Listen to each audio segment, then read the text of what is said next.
Hello guys, nandito na naman tayo. Siyempre, good morning muna dyan at good evening dito. Yon. Ito, pag-usapan natin ang naunsyaming lakad nitong si Inday Sayad, di ba? At si Inday Sayad sana papunta sa Japan, pinakancel niya yung clearance niya, no? Yung travel authority niya para makabiyahe ng Japan. Bigla-bigla niyang pinakancel. Sa anong dahilan? Yun nga ang tanong ni Attorney Jess, di ba? Ano raw bang dahilan? Dahil daw ba sa nabisto ito? O dahil sa hindi tuloy yung impeachment? Parang ganun ba? Tama ba? Pero ang sagot ko, parehas. So, guys so naunsyami at hindi natuloy ang pagbiyahe ni Inday Sayad na naman sa Japan sana. Di ba? Pero maliwanag naman ang pattern, maliwanag ang dahilan kung bakit siya ay aalis, di ba? At alam naman natin kung ano na ang dahilan kung bakit siya ay aalis. Syempre kasi masama ang panahon. Di ba? May habagat. Hindi naman niya naalis kung maayos sa isang panahon eh. Basta ganyan dumarating ang masamang panahon, habagat, bagyo, automatic yan. Magpipilit yang umalis. Di ba ga? Kagaya ngayon, di ba? Kita mo napilitan lang siya na i-cancel kasi nga nabisto. Nag-leak. Kung hindi nag-leak yun, tuloy-tuloy na yan. Malamang suot na naman niya yung kanyang hood at tapos naka face mask. At tatago na naman yan. Siyempre, di ba? Parang yung ginawa niya nung pumunta siya ng Germany sa kasagsagan ng bagyo, mas inuna pa talaga si Taylor Swift. Di ba gaya lang ugali ni Sayad? Tapos pinagmamalaki yung mga hinayupa kayong didilis kayo? Ngayon nga ayaw niyang magpalugaw eh. Wala na raw budget. Namo, Inday Sayad ka talaga. Ang lugaw mo, kanin na nga lang, bigas na nga lang, na hinaluan ng tubig at asin, bukod sa tubig at asin lang ang lahok, wala nang iba, pinagdadamot mo pa. Hinayupa ka nagpapaperma ka nga tumimayugaw. Tapos ngayon, ayaw magpalugaw ni Sayad, wala na raw budget. Aba, at nagdadrama. Namo, paano kung mawawala ng budget? Si Mayor Lenny nga dati, yun lang ang budget ang dami-dami niyang nagagawa, tumutulong tuwing may bagyo, tuwing may kalamidad. Makikita mo si Mayor Lenny, tsaka yung lugaw ni Mayor Lenny na nilalait-lait ninyo dati, yun, masarap yun. Kumpleto lang sahog ng mga hinayupa kayo, may plus pang itlog. Hindi kagaya nitong si Sayad, di ba? Lugaw na nga lang, ang lahok, tubig at asin.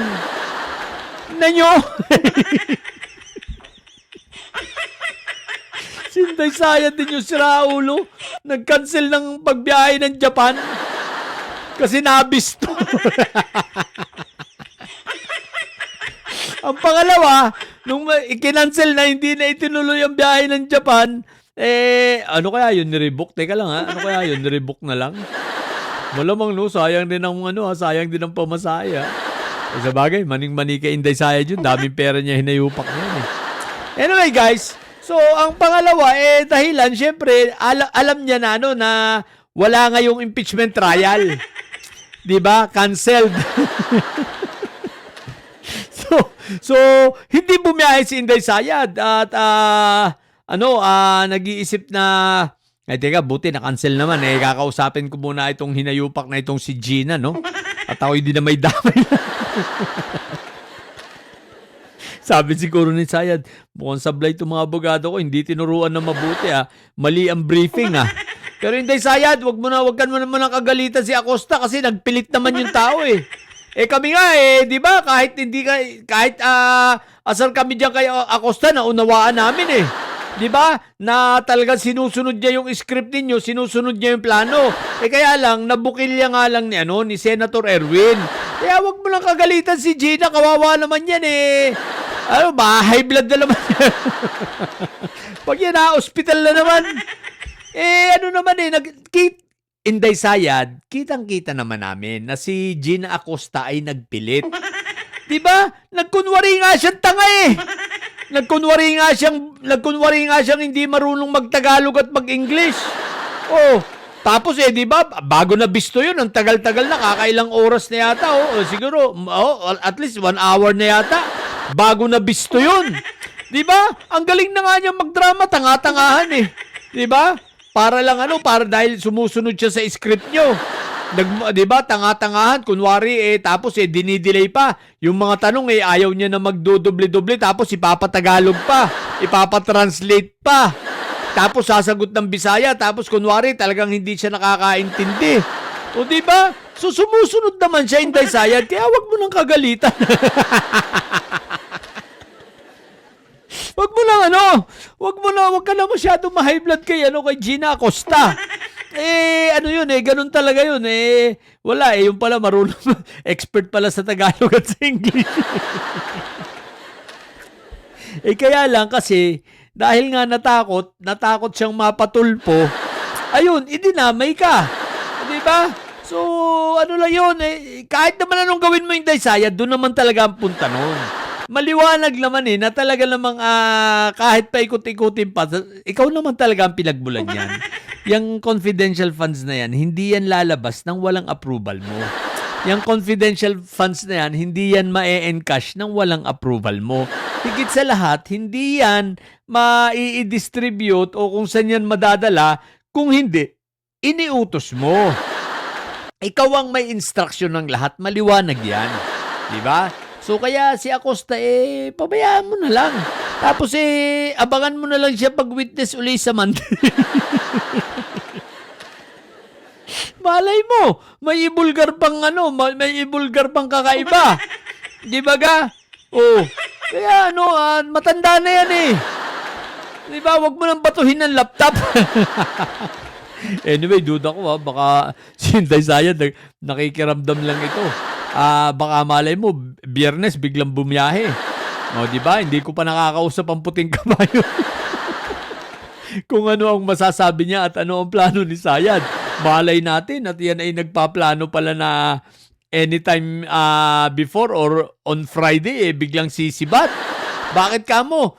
Kung biglang labasan ng warrant, pero may oral arguments pa pala. Pinayagan nga pala ng korte na magkaroon sila ng oral arguments para sa kaso niya na grave threat kasi nga takot malabasan ng warrant. So, most likely, kung oral arguments within the week, di ko alam may schedule or by next week, so baka si Inday Sayad next week tutuloy itutuloy niya ng pagpunta sa Japan para sa ganun, hindi niya mapakinggan ng si Acosta sa mga testimony nito. At the same time, baka kasi matalo sila sa oral arguments, malabasan ng warrant. At least kung labasan siya ng warrant, nandun na siya sa ibang bansa.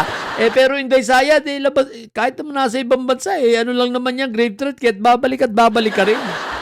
Kaya lang, at least magpa-picture ka na. Excited na kami sa picture mong nakasuot ng orange o kaya dilaw. Tapos makikita namin sa background mo may sukatan ng height, di ba? Excited na kami ron. Di ba? Kaya magpa-picture ka na. Anyway guys, basta sigurado tayo, lalaya si Inday Sayad kasi masama ang panahon. May parating pa na naman bagyo, kaya asahan natin, nagpaplano na naman itong lumayas, di ba? May namumuo daw na panibagong bagyo na naman. So, expect natin, nagpaplano na naman itong lumayas. Sa mga bobong didili chat, may sayad na nyo. Ang tatay nyo ay preso, ang BP nyo ay bobo. Manatili kayo mga bobo at may sayad sapagat ang may sayad ay laging high blood. Bye!